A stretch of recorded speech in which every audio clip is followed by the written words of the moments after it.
Livre de Josué, chapitre 9. À la nouvelle de ces choses, tous les rois qui étaient en deçà du Jourdain, dans la montagne et dans la vallée, et sur toute la côte de la Grande Mer, jusque près du Liban, les Héthiens, les Amoréens, les Cananéens, les Phéréziens, les Éviens et les Jébusiens, s'unirent ensemble d'un commun accord pour combattre contre Josué et contre Israël.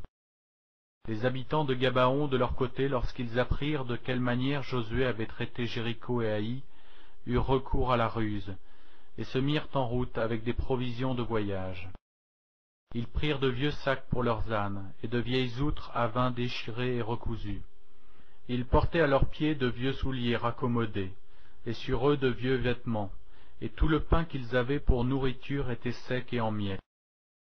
Ils allèrent auprès de Josué au camp de Gilgal, et lui dirent, ainsi qu'à tous ceux d'Israël, nous venons d'un pays éloigné, et maintenant faites alliance avec nous. Les hommes d'Israël répondirent à ces Héviens, peut-être que vous habitez au milieu de nous, et comment ferions-nous alliance avec vous?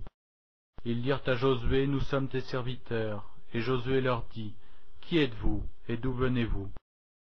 Ils lui répondirent, tes serviteurs viennent d'un pays très éloigné, sur le renom de l'Éternel ton Dieu, car nous avons entendu parler de lui, de tout ce qu'il a fait en Égypte, et de la manière dont il a traité les deux rois des Amoréens au-delà du Jourdain, Sihon roi de Hesbon et Og roi de Basan, qui était à Ashtaroth. Et nos anciens et tous les habitants de notre pays nous ont dit, prenez avec vous des provisions pour le voyage, allez au-devant d'eux, et vous leur direz, nous sommes vos serviteurs, et maintenant faites alliance avec nous. Voici notre pain, il était encore chaud quand nous en avons fait provision dans nos maisons, le jour où nous sommes partis pour venir vers vous. Et maintenant il est sec et en miettes. Ces outres à vin que nous avons remplies toutes neuves, les voilà déchirées. Nos vêtements et nos souliers se sont usés par l'excessive longueur de la marche. Les hommes d'Israël prirent de leurs provisions, et ils ne consultèrent point l'Éternel. Josué fit la paix avec eux, et conclut une alliance par laquelle il devait leur laisser la vie. Et les chefs de l'assemblée le leur jurèrent.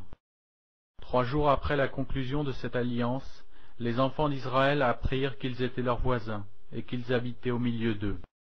Car les enfants d'Israël partirent et arrivèrent à leur ville le 3e jour. Leur ville était Gabaon, Képhira, Béhéroth et Kirjat-Jéarim. Ils ne les frappèrent point parce que les chefs de l'assemblée leur avaient fait jurer par l'Éternel, le Dieu d'Israël, de leur laisser la vie. Mais toute l'assemblée murmura contre les chefs.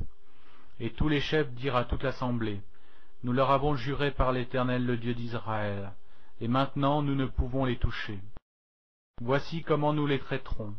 Nous leur laisserons la vie, afin de ne pas attirer sur nous la colère de l'Éternel, à cause du serment que nous leur avons fait. Ils vivront, leur dirent les chefs, mais ils furent employés à couper le bois, et à puiser l'eau pour toute l'assemblée, comme les chefs le leur avaient dit. Josué les fit appeler, et leur parla ainsi. Pourquoi nous avez-vous trompés en disant, nous sommes très éloignés de vous, tandis que vous habitez au milieu de nous? Maintenant vous êtes maudits, et vous ne cesserez point d'être dans la servitude, de couper le bois et de puiser l'eau pour la maison de mon Dieu. Ils répondirent à Josué et dirent, on avait rapporté à tes serviteurs les ordres de l'Éternel ton Dieu, à Moïse son serviteur, pour vous livrer tout le pays, et pour en détruire devant vous tous les habitants. Et votre présence nous a inspiré une grande crainte pour notre vie. Voilà pourquoi nous avons agi de la sorte. Et maintenant, nous voici entre tes mains. Traite-nous comme tu trouveras bon et juste de nous traiter. Josué agit à leur égard comme il avait été décidé. Il les délivra de la main des enfants d'Israël, qui ne les firent pas mourir. Mais il les destina dès ce jour à couper le bois et à puiser l'eau pour l'assemblée, et pour l'autel de l'Éternel, dans le lieu que l'Éternel choisirait, ce qu'ils font encore aujourd'hui.